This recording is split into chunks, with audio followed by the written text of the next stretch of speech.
Let the word go The forth. challenge, the opportunity to connect. The 1960s, a time of imagination and change, a time of anger and fear. The 1960s, a pioneering program called Challenge. Good evening, ladies and gentlemen. That looked at our connections, our divisions, through the lens of shared values. With something real. 60 years later, we examine our divisions, our connections, our shared pains and successes in a new program called Challenge 2.0.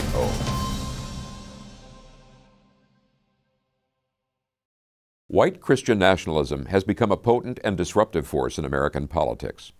Some would argue it has everything to do with a mix of anger and fear among white Americans, the impulse of nationalism, but very little to do with authentic Christianity. It is the subject of an analysis of Reverend Terry Kyllo in his new book, Go and Do Likewise, an analysis of this toxic force in our culture. In this episode of Challenge 2.0, he explores the destructive force of white Christian supremacy, as well as effective ways to counter it. So we're very pleased today to have with us in studio, in person, Terry Kyllo, who is both the author of Go and Do Likewise, which we're going to be featuring quite a bit in this program, and also the executive director of Paths to Understanding. Terry and I, of course, have known each other for some years, both serving on the board, now in his present position. So Terry, thank you so much. In case you want to refer to that, I'll pass that on to you. Thank you. But good to have you here. Writing a book is quite a project, isn't it? It is. It's been in many ways the product of 35 years of pastoral ministry. But I started working on it a couple years ago, really after recognizing the deepening of divisions within this country across lines of tradition and culture. And what a lot of a book is you cogitate on it all the time. I was always out thinking about it. When I'm in the car, I'm thinking about it. When I'm talking to people, I'm thinking about it. But then eventually, Jeff, you just got to sit down at the desk. You got to stay there and keep pounding away at the keyboard. That's most of what a book is. And then at some point, you got to realize that it is as good as you can make it at this point. And then you got to release it and let it go, and then engage in the next conversation with people. As I can't remember the writer, but he said a major part of it is simply applying the seat of your pants to the base of a chair and then getting on with it. That is better said than I said it. We've heard, Terry, the term tribalism used a lot these days to describe behavior culturally, socially, and in terms of politically in particular. There are both negative and positive aspects to that. Could you maybe just give us your sense of that, what the positives are, and then certainly it's not hard to take a look at the negative aspects. Yeah, human beings, we need an in-group. And that's the term I like to use. We need an in-group to survive. I think people who study human evolution or human development recognize that human beings survived and thrived as part of in-groups that had a tradition to them. And so deep in the cells of our body is this deep commitment to our in-group. So much so that people can even risk their lives to protect their in-group, knowing that they're also protecting their family and they're protecting what they love. But the other problem is that today we're encountering in everyday life, in our communities and neighborhoods, people of all kinds of different traditions and in-groups. And so what can happen is that this love of our in-group can kind of become a negative for us in terms of our own surviving and thriving, because we start to get into opposition with other groups. So part of loving our own in-group is distrusting other groups, kind of almost instinctively. And so we have to learn in our traditions not only how to be ourselves and be a group, but we have to learn how to respect and understand other groups and their humanity. And today we see a tremendous amount of increased, what I call exclusive in-grouping. The notion that our group are the really only human ones, and those other groups, they're not only kind of maybe secondary to being human, but they're almost given up their humanity because they're not like us. And we're seeing that along lines of tradition, but we're also seeing it politically. And so in the country right now, we know that 70% of Americans are concerned about the future thriving and functioning of our democracy. And unfortunately, 30% of one political party believe that political violence may be necessary to save the country. 8% of another political party believe that, and 4% of Americans say that they're ready to engage in political violence, and that's about 11 to 12 million people. And so our need for an in-group is kind of being leveraged and distorted in a way to actually make our surviving and thriving less likely because we're getting into conflict with others. As we look at the issue of white Christian nationalism, which has been the focus increasingly of a lot of that, I know that you've thought about that, you've worked with that, you have a deep sense of the origin and the impact of that.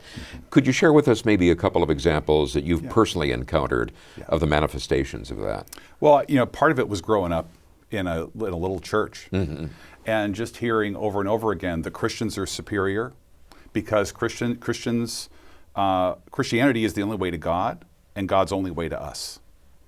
And so therefore Christians should have a higher status and that we live in a Christian nation, which didn't mean that what the nation did should really be informed by Christianity. It meant that America kind of had God's blessing and could do what it wanted to, and that there was a system in the country of status keeping, and that white Christians should be on the top of that status keeping system and other people below.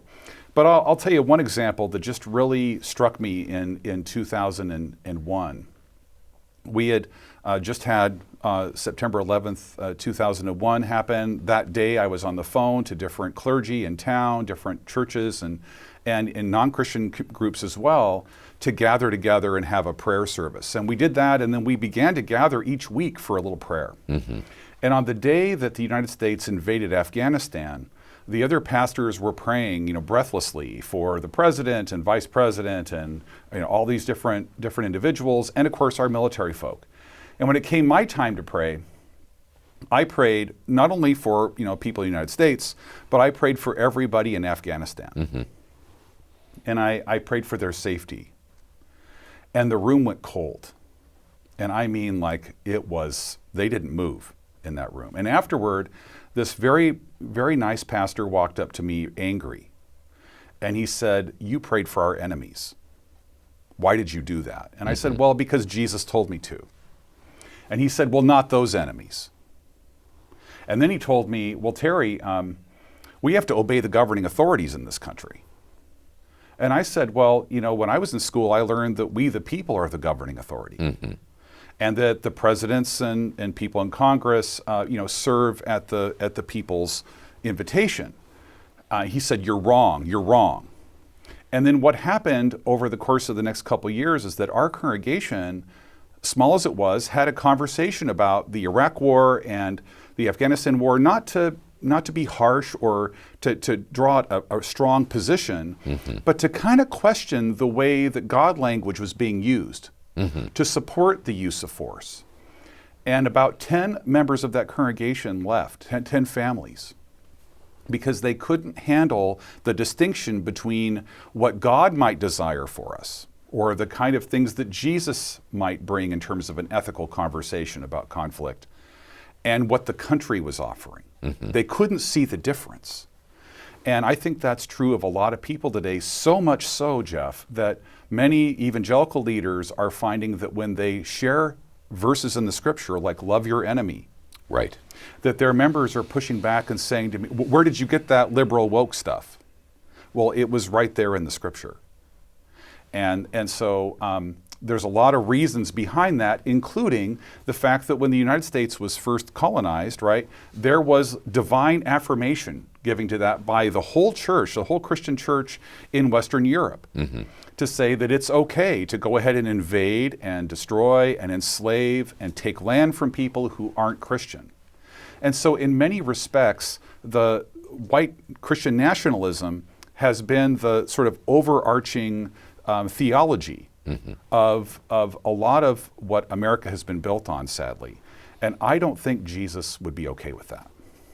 We can see many examples that he was not in just his ministry throughout what is now the Middle East. What example, beyond your personal experience that you just talked about, of white Christian nationalism really sticks out in your mind that you've either seen in the media or heard about as being most worrisome, most disturbing for you? Yeah, part of it is the way that religious language is being fused with political language right now. We see that, around the candidacy of Donald Trump, honestly, where he is being talked about in actually messianic terms. That there's a lot of biblical arguments that are used to support his candidacy. And I think that's really dangerous for our country, because it's a very ancient practice of communities to claim divine affirmation for whatever government or system is in place. The Egyptians did it when they were holding slaves. The Pharaoh was the son of the god Re, who established this system. And so if you don't like the system of enslaving people, and if you're only a few people at the top benefiting, well, that's too bad, because the gods have made the world this way. And the Romans did the same thing. I was going to bring that example. Right, in a similar way. They claimed that Augustus Caesar, who was the one who did a lot of the colonization and in the Middle East, was the son of the god Apollo.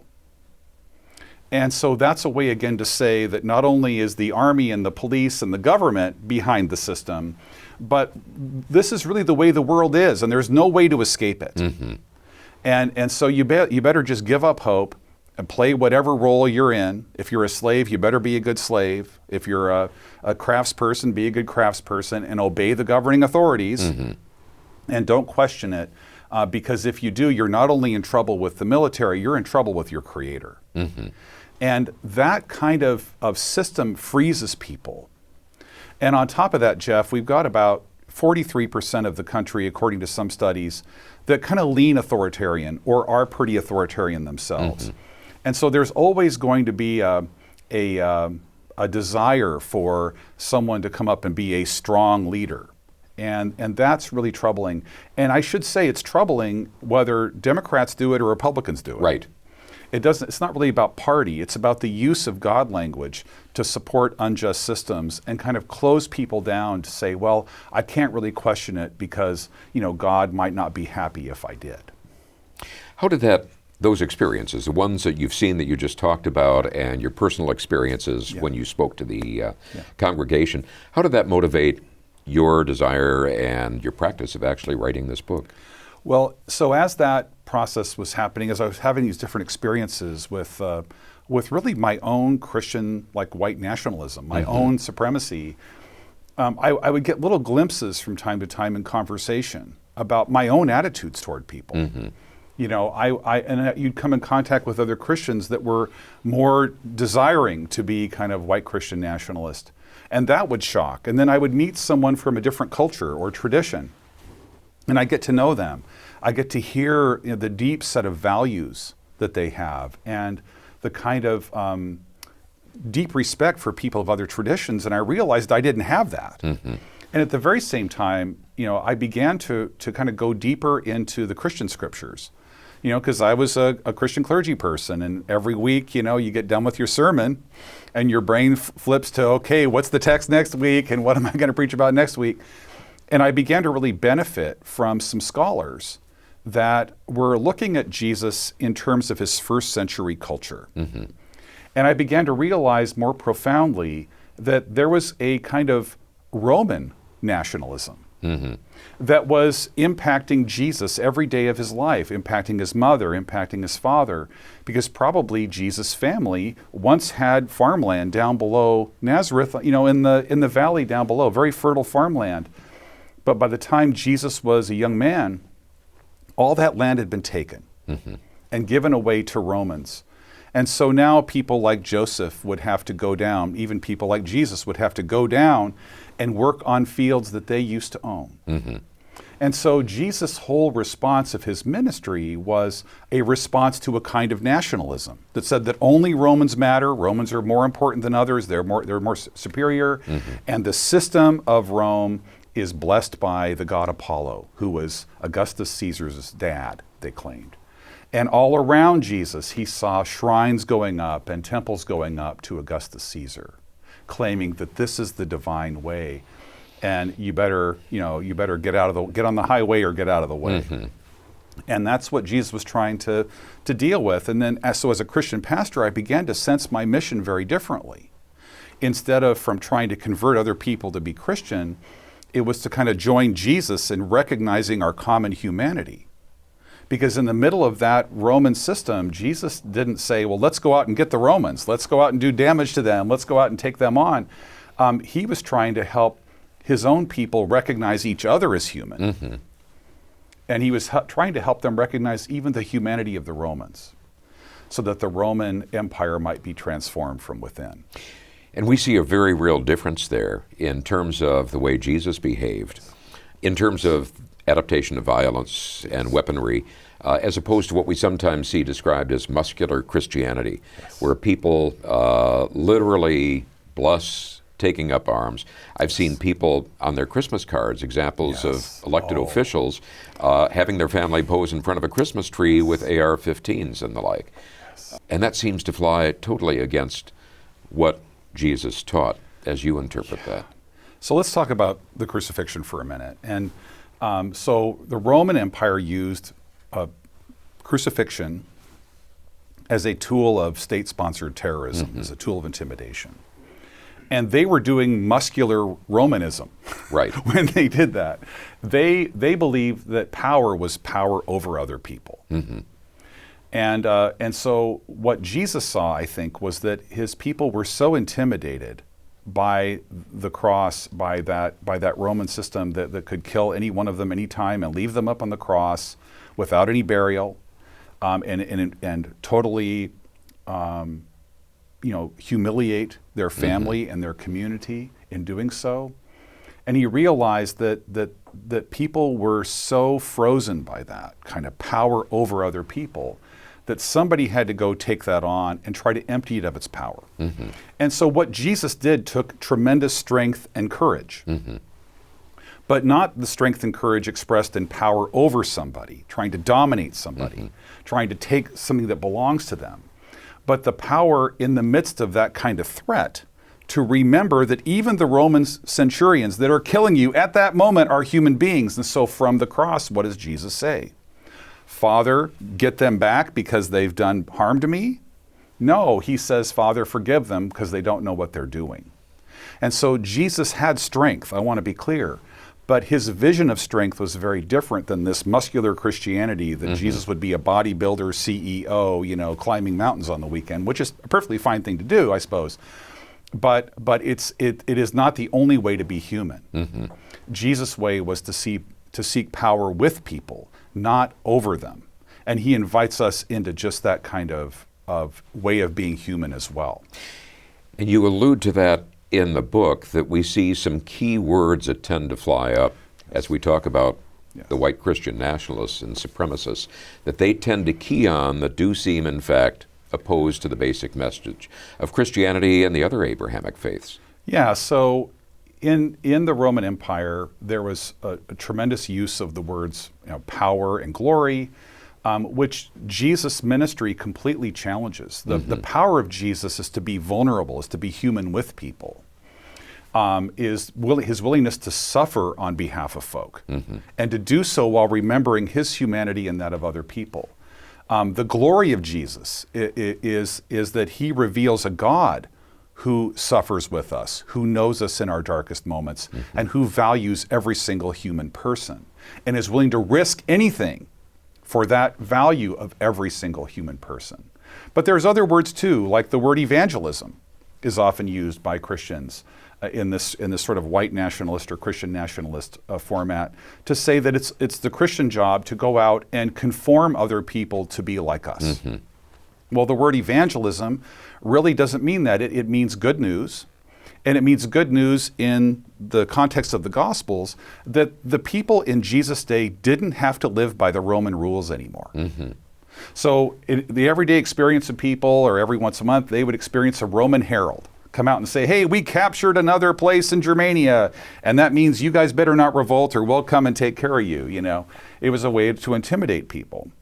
And so the Gospels were another kind of good news, mm-hmm, that said, you know what, the Romans are trying to set up a dog-eat-dog bullying culture, but you know what, y'all? We don't have to live by the Roman rules anymore.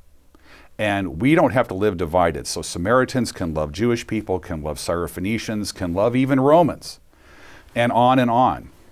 We don't have to live divided. We can take care of each other as neighbors, and we can recognize each other as common humanity.